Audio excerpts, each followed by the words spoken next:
Okay, students. So now we move on to the rest of the topics that are covering Ind AS. ठीक है, अभी तक हम लोगों ने अकाउंटिंग स्टैंडर्ड्स की बात करी है और अब हम Ind AS की बात कर रहे हैं. ठीक है, तो Ind AS क्या होता है? Ind AS मतलब इंडियनाइज्ड वर्जन ऑफ IFRS. ठीक है, देखिए क्या होता था ना कि जो अकाउंटिंग स्टैंडर्ड्स होते थे वो इंटरनेशनल अकाउंटिंग स्टैंडर्ड्स को फॉलो करके बने थे और अभी जो नए जो अकाउंटिंग स्टैंडर्ड्स आ गए हैं जिनका नाम हम इंड एएस बोलते हैं. ठीक है, इंड एएस. तो इंड एएस जो है वो किस पे बेस्ड है? वो IFRS international financial reporting standards पे बेस्ड है. ठीक है, इंटरनेशनल फाइनेंशियल रिपोर्टिंग स्टैंडर्ड्स को फॉलो करते हुए इंडियन कंडीशंस में हम लोग कैसे अप्लाई कर सकते हैं उसके बेसिस पे हम लोगों ने इंड एएस को बनाया है. ठीक है, तो हम इंड एएस से लागू होता है. सबसे पहले तो आप ये जानिए कि 41 इंड एएस अभी तक नोटिफाई हो चुके हैं. नोटिफाई मतलब इफेक्टिव हो गए हैं, लागू हो चुके हैं. ठीक है, 41 Ind AS are already you can say effective, जो काम कर रहे हैं, जिनको हम यूज कर रहे हैं. ठीक है, किस तरीके से इंड एएस यूज होते हैं? सबसे पहले देखिए, सबसे पहले institute of chartered accountants of India जो होता है ना, वो इंड एएस जैसे ही आता है उसको अप्रूव करता है. ठीक है, institute of chartered accountants of India का अप्रूवल जब मिल जाता है तो उसके बाद इसको national advisory committee for accounting standards एक ऑर्गेनाइजेशन है. It is a national advisory committee. ठीक है, वो जो भी अकाउंटिंग स्टैंडर्ड्स होते हैं ना उस पर अपनी एडवाइस देता है, उसके बारे में बात करता है. तो जो नेशनल एडवाइजरी कमिटी जो है वो अकाउंटिंग स्टैंडर्ड्स के ऊपर फिर अपना एडवाइस देगी, मतलब अपना अप्रूवल देगी. तो सबसे पहले कौन अप्रूवल देगा? ICAI, institute of chartered accountants of India. उसके बाद नेक्स्ट स्टेज में अप्रूवल किसका चाहिए? NACS. ठीक है, national advisory committee for accounting standards. उनका अप्रूवल मिलने के बाद मिनिस्ट्री ऑफ कॉर्पोरेट अफेयर्स के पास रिकमेंडेशन के लिए जाता है. मतलब क्या है, अब देख लीजिए कितने स्टेजेस से पास होके तब एक अकाउंटिंग स्टैंडर्ड इफेक्टिव होता है, नोटिफाई किया जाता है. ठीक है, ऑफिशियल गैजेट में डाला जाता है. तो ऑफिशियल गैजेट में डालना मतलब उसको नोटिफाई करना, उसको लागू करना. उसके पहले 3 स्टेजेस का अप्रूवल उसको चाहिए होता है. सबसे पहले ICAI का, फिर नकास का और उसके बाद after that ministry of corporate affairs.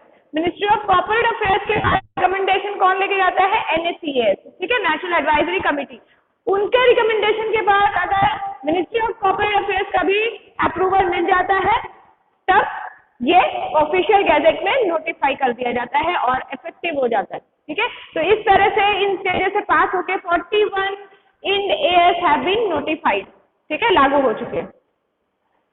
One more thing that you need to know that all Indians, all companies do not need to follow Ind AS. ठीक है, सारी कंपनीज को Ind AS फॉलो नहीं करना. कुछ अनलिस्टेड कंपनी होती है. Listed और अनलिस्टेड मतलब जो स्टॉक एक्सचेंज में जो रजिस्टर्ड है उनको हम लिस्टेड कंपनीज बोलते हैं, स्टॉक एक्सचेंज. ठीक है, I will not go into the details of stock exchange and all those things right now, क्योंकि उससे आपको बहुत ज्यादा कंफ्यूजन होगा और बहुत ज्यादा यू कैन से हम अपने टॉपिक से हट जाएंगे, है ना. तो स्टॉक एक्सचेंज के बारे में नाम आपने सुना हुआ है. जो स्टॉक मार्केट होते हैं, जो शेयर मार्केट होते हैं, उनको हम स्टॉक मार्केट बोलते हैं. ठीक है, तो स्टॉक एक्सचेंज में जो रजिस्टर्ड होते हैं, जो कंपनीज रजिस्टर्ड होती है, जिनके शेयर्स रजिस्टर्ड होते हैं, उनको हम बोलते हैं लिस्टेड कंपनीज. ठीक है, और जो बाकी कंपनीज हैं, छोटी कंपनीज, उनको हम बोलते हैं unlisted, because they are not listed on the stock exchange. ठीक है, अब इन टॉपिक्स पे चर्चा stock exchange and companies and network और ये सब हम लोग बाद में बात करेंगे in the next class, that means in class 12, because अभी हम उस एरियाज में नहीं जा सकते. It is too early for us to discuss all that right now. ठीक है, if we have time, if we have spare time and if you have any doubt you can talk to me directly about it. I can clarify the doubt separately.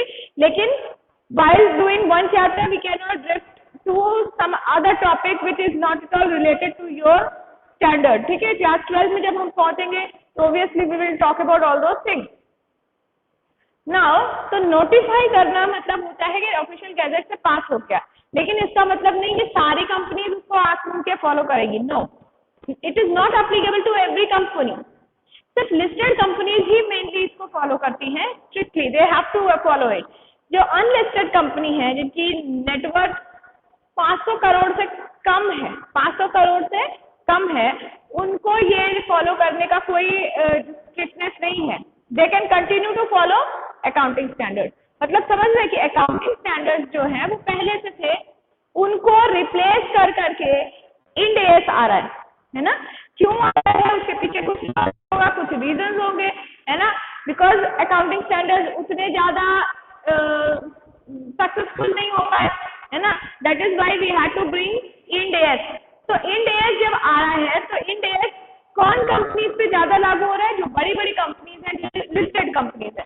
जो unlisted company है उन companies पे, खास करके जिनके network 500 crore से कम है ना, उनको नहीं अप्लाई करना है। वो अभी पुराने अकाउंटिंग स्टैंडर्ड को ही फॉलो कर सकते हैं, ठीक है। जैसे कोऑपरेटिव बैंक होते हैं, है ना, 200 करोड़ से कम वाले, उनकी नहीं फॉलो करना है। तो ऐसे छोटे छोटे जो ऑर्गेनाइजेशन है या जिनकी नेटवर्क स्ट्रिक्टली ये लागू नहीं किया गया है, ये लागू उन पे किया गया है जिनकी नेटवर्क ज्यादा है और जो बड़ी बड़ी लिस्टेड कंपनीज हैं, ठीक है। यहाँ पर पैसा ज्यादा लगा हुआ है, सिंपल शब्दों में ये समझ के चलिए, ठीक है। जहाँ पब्लिक का ज्यादा इन्वेस्टमेंट है उन जगह पे ज्यादा स्ट्रिक्टनेस, डिस्क्लोजर्स की, ज्यादा स्ट्रिक्टनेस अकाउंटिंग स्टैंडर्ड्स को फॉलो करने की लगी हुई है। I am talking about end S, not the old accounting standard, but end S. अब हम आते हैं हमारे टॉपिक पे, that is characteristics of end S, ठीक है। अब इंड एस क्या होता है? इंड एस होता है इंडियनाइज्ड वर्जन ऑफ IFRS। जैसा मैंने आपको बताया, इंटरनेशनल फाइनेंशियल रिपोर्टिंग स्टैंडर्ड। क्या होता था ना, जो बहुत ज्यादा भरोसा बाहर के इन्वेस्टर्स नहीं करते थे। फॉरेन इन्वेस्टर्स जो होते हैं ना, उनको हमारे अकाउंटिंग स्टैंडर्ड पे बहुत ज्यादा भरोसा नहीं होता था। हमारे जो प्रिपरेशन अकाउंट्स होते थे, उस पे उनका भरोसा कम था, ठीक है। क्योंकि वो इंटरनेशनल स्टैंडर्ड को फॉलो तो करते थे, लेकिन फिर भी काफी कुछ चेंज था। That is totally you can say follow the international financial reporting। Standard maintain हो रहा है इंटरनेशनल सिनेरियो में, जो अकाउंटिंग का रिपोर्टिंग का स्टैंडर्ड है उसको फॉलो करते हुए इंडियनाइज्ड वर्जन बनाया गया, जिसको बोलते हैं इंड एस। जिससे कि जो फॉरेन बाहर के लोग हैं वो भी हमारे अकाउंट को समझ सके, faith in our accounting system. तो इसीलिए इंड एस पूरा का पूरा IFRS हम क्यों नहीं फॉलो कर रहे हैं? Because obviously Indian scenario is different, situation अलग है, तो हम पूरा का पूरा इंटरनेशनल अकाउंटिंग को फॉलो नहीं कर सकते हैं। लेकिन उनको करते हुए, है ना, काफी लिमिट ने वही क्वालिटी मेंटेन की है और अपने कंडीशन में उसको अप्लाई किया है। Okay, we have accommodated the international financial, India के कंडीशंस में उसको एकोमोडेट किया है, इसीलिए हम उसका नाम रखे हैं इंड एस, ठीक है। अब उसके कैरेक्टरिस्टिक्स क्या है? देखिए, it is a modified version of IFRS। जैसे मैंने बोला IFRS ही है, लेकिन उनको थोड़ा मॉडिफाई किया गया, अपने हिसाब से थोड़ा सा चेंज किया गया है, अपने कंडीशन को सूट करते हुए। हमारे इंडिया की जो कंपनीज है, हमारे इंडियन की जो अकाउंटिंग की जो भी कॉन्वेंशन है, कस्टम्स है, उसके हिसाब से थोड़ा बहुत मॉडिफिकेशन करके हम लोगों ने IFRS को ही लाया है। नेक्स्ट इज कॉम्प्रिहेंसिव है, बहुत कॉम्प्रिहेंसिव है। It has a vast scope, it covers all the assets, liabilities, income, gain, profit, loss and everything. सबके ऊपर ये करता है, ठीक है। तो इंड एस का जो स्कोप है बहुत वास्ट है, it is very comprehensive, it covers a wide range of you can say accounting fields, ठीक है, अकाउंटिंग एरियाज को ये कवर करता है। कॉम्प्रिहेंसिव होना मतलब उसमें बहुत डिटेल, बहुत ज्यादा कवरेज हो, बहुत ज्यादा चीजों को कवर करते हुए डिटेल में बता रहा हूँ, ठीक है। Next is principle based, it is principle based, है ना। जैसे हमारा जो अकाउंटिंग स्टैंडर्ड था ना वो प्रिंसिपल बेस्ड नहीं था, ठीक है, ये प्रिंसिपल बेस्ड है। वहां पे हम टेक्निकल उस पर ज्यादा ध्यान देते थे, यहाँ पे हम प्रिंसिपल्स को स्ट्रिक्टली फॉलो करते हैं। We are following the principles and we also talk about कि कौन सा प्रिंसिपल फॉलो किया है, ठीक है, तो ये प्रिंसिपल बेस्ड है। And next is emphasis on transparency and accountability.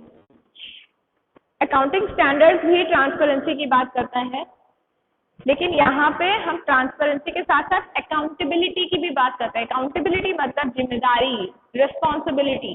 Transparent तो है ही, क्लियर है, क्लैरिटी है ना, लेकिन उसके साथ साथ it gives the responsibility to the people who are making it, है ना। तो यहाँ पे अकाउंटेबिलिटी की बात आती है। अकाउंटेबिलिटी, अकाउंटेबल होना मतलब किसी चीज के लिए जिम्मेदार होना, किसी चीज के बारे में पूरी जिम्मेदारी लेना, है ना। तो यहाँ पे Ind AS it not just talks about transparency, it also talks about accountability, जिम्मेदारी, है ना, किसकी रिस्पॉन्सिबिलिटी है कोई काम करने की। So these things are very much focused on in Ind AS। Ind AS में आप देख रहे हो कि फीचर्स थोड़े से अलग है। सबसे पहले IFRS को मॉडिफाई करके बनाया गया है, इंटरनेशनल फाइनेंशियल रिपोर्टिंग स्टैंडर्ड्स को मेंटेन करते हुए अपने इंडियन कंडीशन में उसको लागू किया गया है, ठीक है, लागू किया गया है। कॉम्प्रिहेंसिव है, रेंज बहुत बड़ा है, सारी चीजों को कवर करता है, हर टॉपिक पे चर्चा करता है, प्रिंसिपल्स को फॉलो करता है और कहाँ पे कौन सा प्रिंसिपल अडॉप्ट किया गया इसके बारे में डिस्क्लोजर्स देता है। और लास्टली ट्रांसपेरेंसी एंड अकाउंटेबिलिटी को बहुत ज्यादा इंपॉर्टेंस देता है, ठीक है।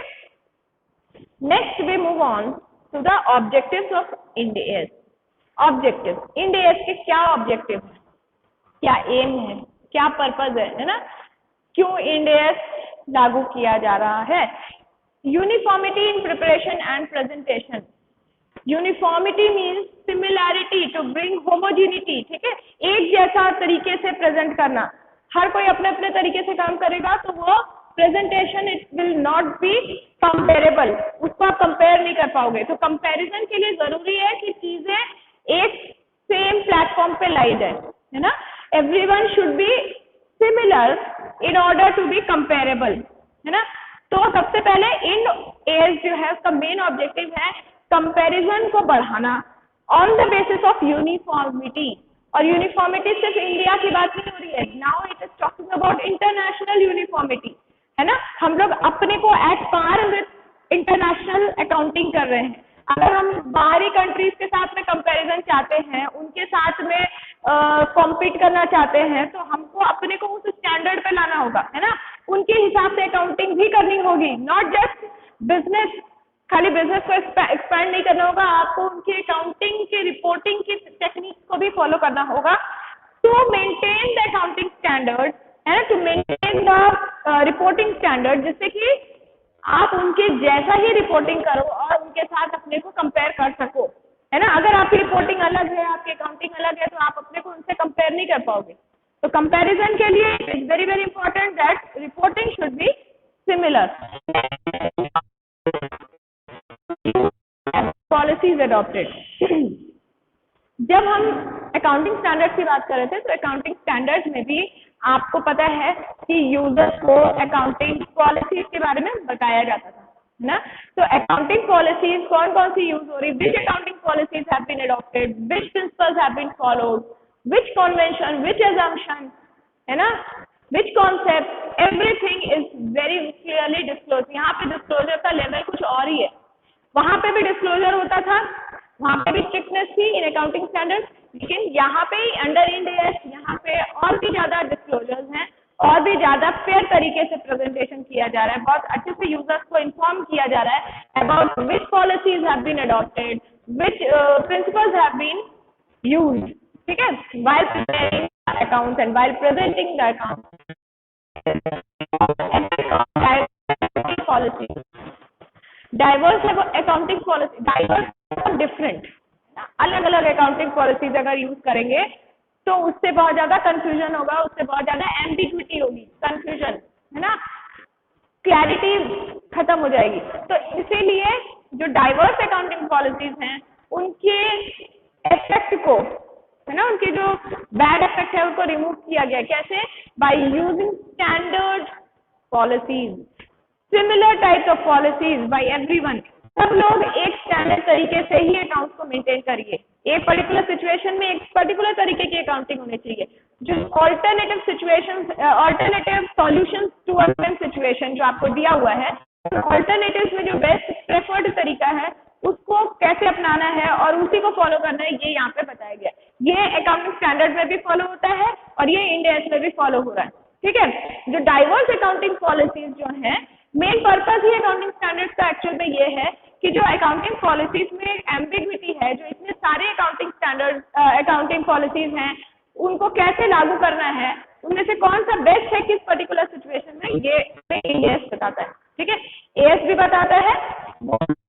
अलग थी प्रेजेंट सिनेरियो में जब हम इंटरनेशनल लेवल पे बात करें तो यहाँ पे इंड एएस हमें बताता है कि which is the most preferred accounting policy and how it should be adopted and how it will remove the effect of diverse accounting policies। अगर अलग accounting policies को फॉलो करेंगे तो उसका जो इफेक्ट होगा वो ये होगा कि एम्बिग्विटी होगी, क्लैरिटी चली जाएगी और फिर कंपैरिजन नहीं हो पाएगा। तो इस चीज को रिमूव करता है, ये जो कंफ्यूजन है ये रिमूव हो जाता है। ठीक है, and the last improves reliability and credibility of financial statement। जैसे अकाउंटिंग स्टैंडर्ड्स में आपने देखा कि जब भी आप अकाउंट को अच्छे से मेंटेन करोगे, उसकी प्रिपरेशन और presentation true and fair view पे बेस्ड होगी, then your accounts will be more reliable, it will be more you can say credit worthy, है ना, उसकी क्रेडिबिलिटी बढ़ जाएगी, उसकी रिलायबिलिटी बढ़ जाएगी।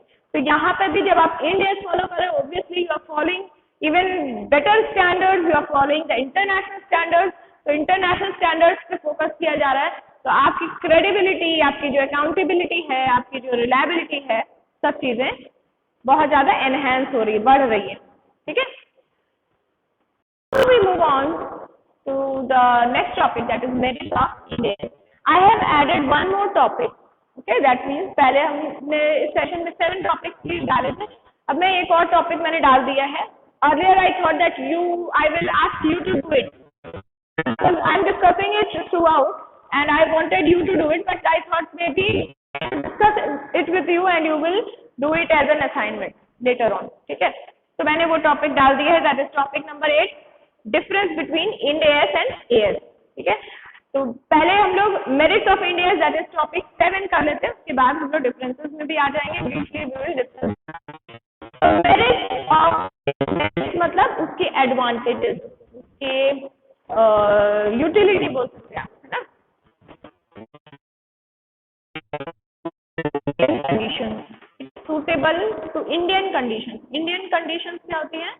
इंडिया के जो अकाउंटिंग सिनेरियो है, accounting you can say business environment है ना, यहाँ का जो बिजनेस एनवायरनमेंट है, यहाँ के जो अकाउंटिंग का सिनेरियो है, उसमें जिस तरह की अकाउंटिंग चली आ रही है, जिस तरह से हम लोग अकाउंट को मेंटेन करते हैं, उस पर बहुत ज़्यादा सूट करता है। क्यों सूट करता है? क्योंकि हम फॉलो तो इंटरनेशनल अकाउंटिंग को ही कर रहे हैं, लेकिन उनको हम लोगों ने अपने हिसाब से थोड़ा सा मॉडिफाई कर लिया है ना, एडजस्ट कर लिया है, so that they are suitable to our condition, they are suitable to Indian business environment. यहाँ के एनवायरनमेंट को पूरी तरह से वो सूट कर रहा है ना, यहाँ पे अडेप्ट हो गया। So this is the merit. Merit मतलब इसकी एडवांटेज है। हम ये नहीं बोल रहे कि हम लोगों ने पूरा का पूरा इंटरनेशनल अकाउंटिंग को फॉलो कर लिया, क्योंकि their scenario is totally different, their the way they work is different, okay, their conditions are different, हमारी कंडीशंस अलग है। तो हम पूरी की पूरी आंख मूंद के we can not blindly follow them, we have to either we can change our situation और we can change our method. तो हम सिचुएशन को तो चेंज नहीं कर सकते, that is not at all simple, है ना। We can not change our conditions, हम अपने बिजनेस एनवायरनमेंट को रातों रात तो बदल नहीं सकते हैं, लेकिन हमारी जो अकाउंटिंग है उसको हम मॉडिफाई कर सकते हैं और इंटरनेशनल लेवल के स्टैंडर्ड का ला सकते हैं bye adjusting a little bit. हम अपने इंडियन स्टैंडर्ड्स को, इंड एएस को किस तरह से मेंटेन कर सकते हैं? इंटरनेशनल अकाउंटिंग को फॉलो करते हुए थोड़ा बहुत मॉडिफिकेशन करके अपने अकाउंट्स के हिसाब से, अपने एनवायरनमेंट के हिसाब से, कंडीशन के हिसाब से एडजस्ट कर सकते हैं, ठीक है। Clear guidelines for reporting, clear guidelines for reporting. यहाँ पे I have told you the level of clarity, the level of disclosure, the level of you can say reporting standard is totally different as compared to AS। AS का जो accounting standards का जो reporting था, जो disclosure का requirement था, वहां पे भी डिस्क्लोजर्स होते थे। डिस्क्लोज करना मतलब बताना, रिपोर्ट करना, है ना। लेकिन रिपोर्टिंग का जो लेवल था वो बहुत नैरो था एक तरह से, if you compare it with Ind AS. Ind AS का जो लेवल है वो फार वाइड है, it is very comprehensive, it is very very vast, है ना, it covers a large area. तो इंड एएस में जो रिपोर्टिंग का जो स्टैंडर्ड है, जो डिस्क्लोजर्स का रिक्वायरमेंट है, वो बहुत वास्ट है ना। तो बहुत ज्यादा क्लैरिटी देता है, बहुत ज्यादा कंफ्यूजन को रिमूव करता है, डाउट्स को रिमूव करता है, बहुत क्लियर है, सिंपल है। नेक्स्ट यूनिफॉर्मिटी को बहुत ज्यादा बढ़ाता है। मैंने पहले ही बोला कि uniformity not in within India but at international level it is bringing uniformity in accounting, in the field of accounting, ठीक है। अकाउंटिंग का preparation as well as presentation, financial statements का प्रिपरेशन एंड प्रेजेंटेशन दोनों के level पे, और disclosure requirements reporting के level पे, हर लेवल पे यूनिफॉर्मिटी लेकर आ रहा है। यूनिफॉर्मिटी मतलब एक जैसा कर रहा है थ्रू आउट द वर्ल्ड, है ना। Next is helpful to investors. Investors को क्या चाहिए? इन्वेस्टर्स को करेक्ट इन्फॉर्मेशन चाहिए। They want timely and correct information so that they can base their decisions on them। उनको इन्वेस्टमेंट करने का डिसीजन लेना है, उसको किन चीजों पे बेस करे, कौन सी इंफॉर्मेशन पे बेस करे। अगर वो इंफॉर्मेशन रिलायबल नहीं होगी तो उनका डिसीजन जो है रॉन्ग हो जाएगा, है ना, and they will lose their money. तो उनको जो इंफॉर्मेशन मिले वो करेक्ट मिले। Ind AS is fulfilling their requirement. Ind AS is helping the investors to know to get the correct information about an organization, about a company, so that investors can decide where to invest their money, ठीक है। And the last one, difficult to commit fraud and manipulations। It is very very difficult to commit frauds and manipulations। Manipulations करना, हेरा फेरी करना, है ना, accounts के साथ में कोई भी घपला करना, छेड़छाड़ करना, वो बिल्कुल भी पॉसिबल यहाँ पे नहीं है, क्योंकि इतनी ज्यादा स्ट्रिक्टनेस है, इतनी हाई लेवल स्टैंडर्ड को फॉलो किया जा रहा है कि यहाँ पे fraud is very very difficult, है ना। Frauds are also done by human and standards are also made by us. Accounting standard आप कितने भी स्ट्रिक्ट बना लो, आप रूल बना लो, आपका काम है आया भी loop, we just find out the loopholes, we find out we can say areas where we can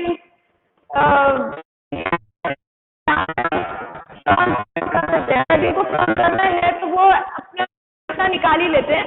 but at the same time Ind AS जो है वो फ्रॉड करने को बहुत बना दे रहा है। फ्रॉड लगे, जैसे अकाउंटिंग स्टैंडर्ड के जमाने में स्ट्रिक्टनेस थी लेकिन फिर भी आसानी से हो रहे थे, but Ind AS has made it all the more difficult, very very you can से आसानी से फ्रॉड करके manipulation of account has become very difficult. Okay, इतनी ज्यादा रिपोर्टिंग हो गई है, हो गए थे, ज्यादा क्लैरिटी आ गई है, फ्रॉड करना इजी नहीं है।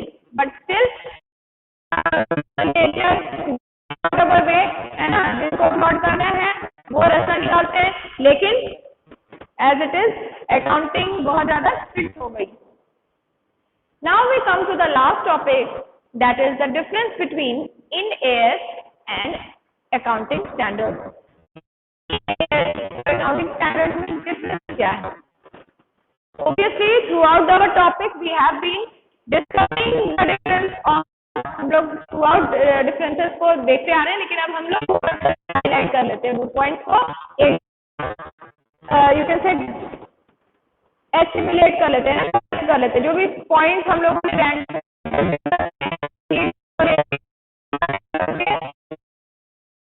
सबसे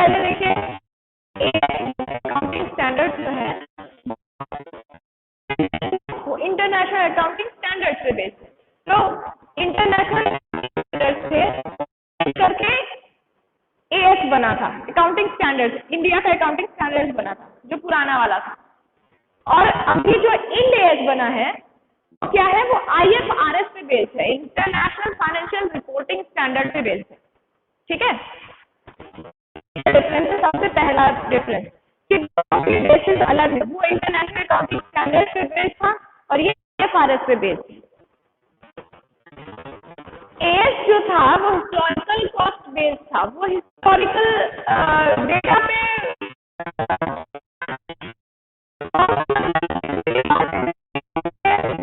एंगल था, वो पास्ट का था। जैसे अगर सपोज करिए एसेट्स आए हैं तो एसेट की परचेज वैल्यू पे वो फोकस करता था, सारी काउंटिंग उसमें जैसे होती थी। But now in days we focus on the future, we focus on the fair value.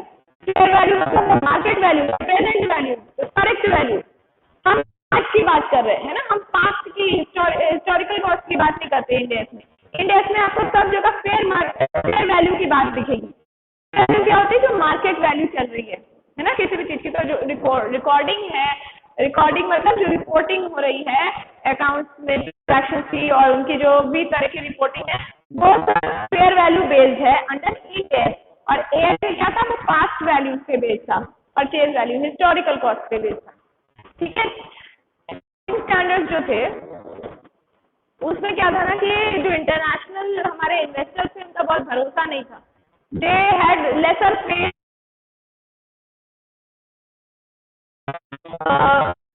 you can say difference between their standards and standard base था, लेकिन फिर भी बहुत ज्यादा डिफरेंसेस थे प्रेजेंटेशन में और प्रिपरेशन ऑफ अकाउंट्स में। तो इसीलिए बहुत ज्यादा उनका भरोसा हमारे अकाउंट्स पे, हमारी कंपनी पे नहीं होता था, वहाँ के इन्वेस्टर्स का।